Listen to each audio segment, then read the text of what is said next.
नमस्कार, मैं हूँ सुकृति रॉय और आप देख रहे हैं वन इंडिया हिंदी।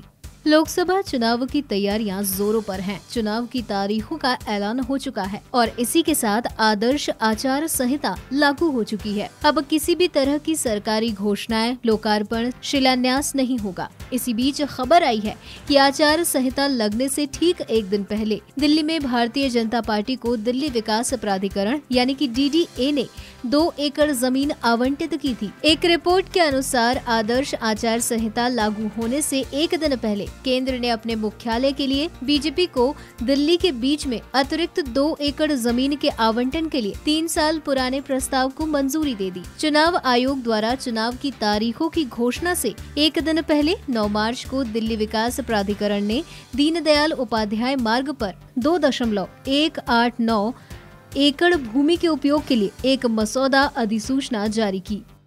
इस अधिसूचना में इस जमीन के उपयोग को समूह आवास से बदलकर सार्वजनिक और अर्ध सार्वजनिक सुविधा कर दिया गया। ये प्लॉट 3B DDU मार्ग बीजेपी के मुख्यालय 6A DDU मार्ग के ठीक सामने है। भूमि उपयोग में बदलाव की अधिसूचना के साथ सरकार ने 2015 में शुरू की गई आवंटन प्रक्रिया का निपटारा किया। इस 2 एकड़ जमीन के लिए बीजेपी 2,80,00,000 रुपए देगी। 2016 में यूपीए सरकार द्वारा बनाए गए राजनीतिक दलों के लिए भूमि आवंटन नियमों के अनुसार संसद में जिन पार्टियों के 101 से 200 सांसद हैं, वो पार्टी 2 एकड़ जमीन की हकदार है। यदि किसी पार्टी में 200 से अधिक सांसद हैं, तो वो 4 एकड़ का हकदार है। हालांकि नियमों में ये नहीं है कि अगर अगले चुनाव में किसी पार्टी के सांसद कम हो जाते हैं तो क्या होगा। वहीं मई 2014 में सांसद बढ़ने के बाद बीजेपी 4 एकड़ की हकदार थी, जिसमें से 6A दीनदयाल उपाध्याय मार्ग पर जहां अभी बीजेपी का मुख्यालय है, वो 2 एकड़ पहले से ही आवंटित थी। फिलहाल इस वीडियो में इतना ही।